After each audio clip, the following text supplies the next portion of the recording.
자, 여러분 안녕하세요. 알파오메가입니다. 어제 그 골든덤 관련해서 수혜를 받을 수 있는 주식들, 기업들을 쭉 정리를 해봤는데, 오늘은 그 기업들을 포함한 ETF에 투자하는 것도 괜찮은 아이디어인 것 같아서 그 ETF에 대해서 좀 설명을 드리도록 하겠습니다. 전반적으로 ETF가 뭔지도 좀 설명을 드리려고 해요.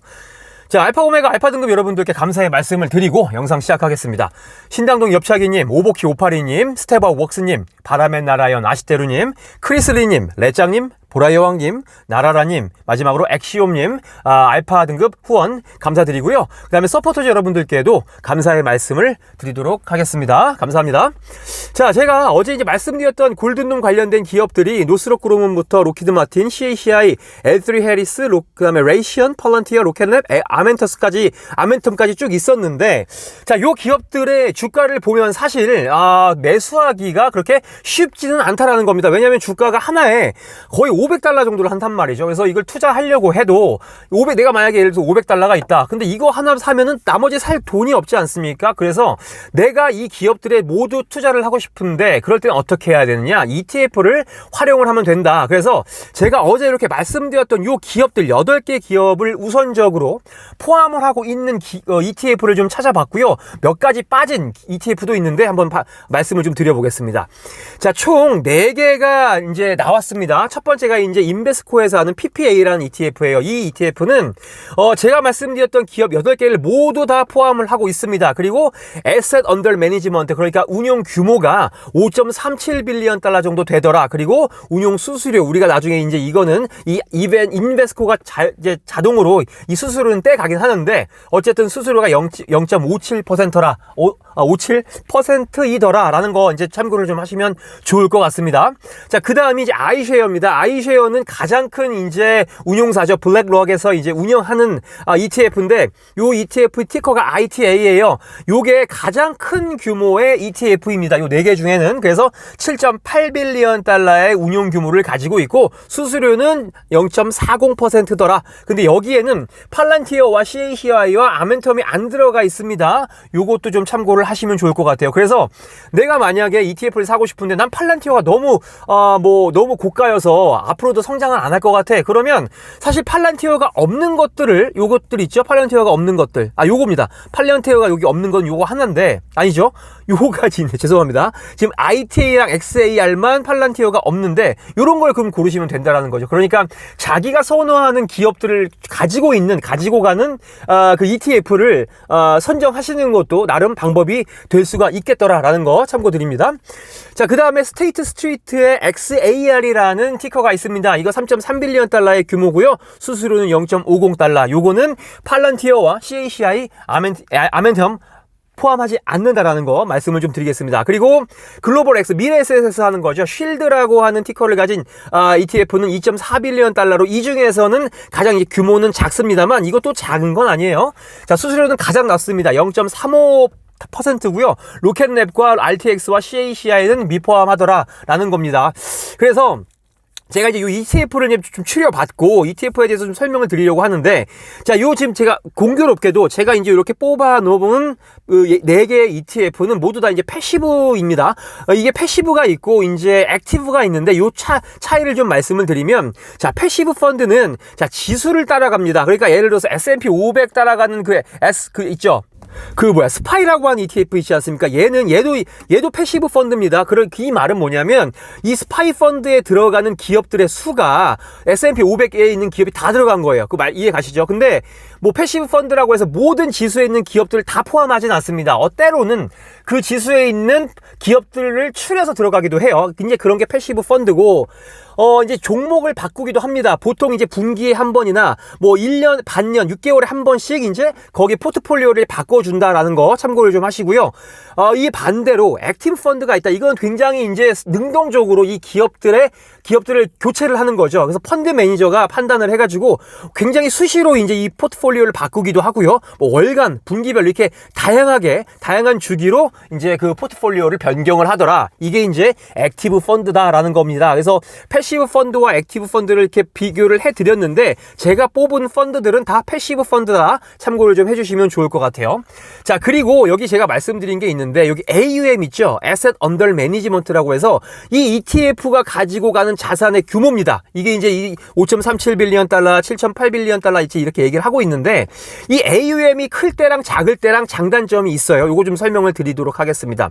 일단은 AUM이 클 때, 그러니까 자산 규모가 운영 자산이 클 때는 거래가 활발합니다. 이거 많은 사람들이 들어와서 사고 팔고 한다라는 거죠. 그래서 내가 정작 이 ETF를 샀다가 팔 때 굉장히 손쉽게 팔 수가 있다라는 거죠. 반면에 이 AUM이 작은 소규모 이제 ETF를 사게 되면 거래량이 적어요. 그래서 사기도 어렵고 팔기도 어렵다라는 그런 단점이 있다라는 것도 참고를 해주시면 좋을 것 같습니다. 자, 그리고 보통은 이 Asset Under Management가 큰 그런 ETF들은 그 ETF를 구성하는 기업들의 성격이 굉장히 대형 뭐랄까 레거시 기업들이에요. 그러니까 주가가 그렇게 막 크게 움직이지 않는 그런 기업들을 주로 가져갑니다. 그래서 여기에는 제가 이제 뭐라고 얘기를 했냐면 보수적으로 구성을 한다. 다만 이 AUM이 작은 거 있죠? 이거는 이거에 비해서 이 AUM이 큰 것들에 비해서 신생 기업 그다음에 그런 것들을 이제 많이 포함을 하는 경우가 있습니다. 예를 들어서 뭐 이제 팔란티어랑 베어 이거 뭡니까? 이게 뭐더라? 빅베어 AI죠. 그러니까 이런 신생 기업 같은 것들을 많이 포함을 해요. 그래서 이게 그 양날의 검인데 변동성이 굉장히 큽니다. 이 신생 기업이 정말 주목을 받아서 주가가 쫙 올라가면 이 ETF가 주가도 같이 올라갈 수가 있어요. 하지만 망할 확률도 있죠. 그런 경우에는 주가가 쫙 내려가더라. 그래서 AUM이 큰 거는 변동성이 낮은 대신에 안정적이에요. 그리고 AUM이 작은 거는 변동성이 크고 대신에 고수익의 가능성이 있다라는 겁니다. 그래서 이게 지금 바로 AUM이 크고 작을 때의 장단점이다라는 건데 제가 말씀드렸던 요 ETF들은 AUM이 작은 편은 아닙니다. 뭐 7.8 빌리언 달러가 가장 크고요. 글로벌 X에서 만든 이 쉴드라는 것도 2.4 빌리언 달러니까 결코 작은 규모의 ETF라고 말을 할 수가 없다라는 겁니다. 그리고 ETF가 상장 폐지를 할 수도 있어요. 이거는 이제 뭐 ETF가 뭐 회사가 망해서 없어지는 건 아니고 이 주관사 있죠? 그 주관사 그러니까 뭐 블랙록이라든가 뭐 미래에셋 이런 데서 이 ETF가 인기가 없네. 이거 하지 말자. 그리고 ETF를 없애버릴 수가 있어요. 그러면 내 돈 까먹는 건 아니고 그 돈 환불됩니다. 이 계좌로. 그것도 좀 참고를 해주시고 지금 제가 말씀드렸던 이 4개 ETF는 상장 폐지가 될 일은 제가 봤을 땐 없다라고 봐요. 예, 참고를 해주시면 좋을 것 같습니다. 자, 그리고 또 하나 재밌는 거. 자, 포트폴리오의 비중에 따라서 수익성에도 차이가 납니다. 제가 이제 예를 들어드릴게요. 자, 쉴드라는 ETF 아까 있었죠? PPA라는 ETA가 있었는데 얘들 마찬가지로 팔란티어를 모두 포함을 하고 있습니다. 근데 비중이 달라요. 쉴드는 팔란티어 비중이 8%고 PPA라는 ETF는 팔란티어의 비중이 1.96%입니다. 최근에 팔란티어의 주가가 굉장히 많이 올라갔죠? 그렇게 되면 이 비중을 많이 차지하고 있는 팔란티어의 비중이 큰 쉴드가 수익률이 훨씬 높다라는 겁니다. 그래서 지금 같은 기업을 담고 있더라도 그 기업을 얼마나 담고 있느냐 비중에 따라서 ETF는 죄송해요. 수익률에 차이가 날 수도 있다는 거까지 좀 기억을 해주셨으면 좋겠습니다. 자, 실제로 이제 인베스코 들어가서 이 PPA 이제 한번 들어가서 봤어요. 이거 화면 여러분들 이제 들어가서 보시면 되는데 들어갔을 때 이제 오버뷰 있죠. 이제 개관인데 이거 뭐냐? 자, 스페이드 디펜스 인덱스를 우리는 지수를 추종해. 그러니까 이런 지수가 있는데 여기 있는 기업 위주로 아니면 모든 기업들을 산다라는 겁니다. 그거 참고를 하시고요. 리밸런싱이라는 말이 나오죠. 아까 제가 포트폴리오 변경한다고 했는데 이거 지금 패시브 펀드입니다. 그래서 쿼터리, 그러니까 분기마다 한 번씩 재조정하더라라는 것까지 참고를 해주시면 좋을 것 같고요. 자, 또 내려가 볼게요.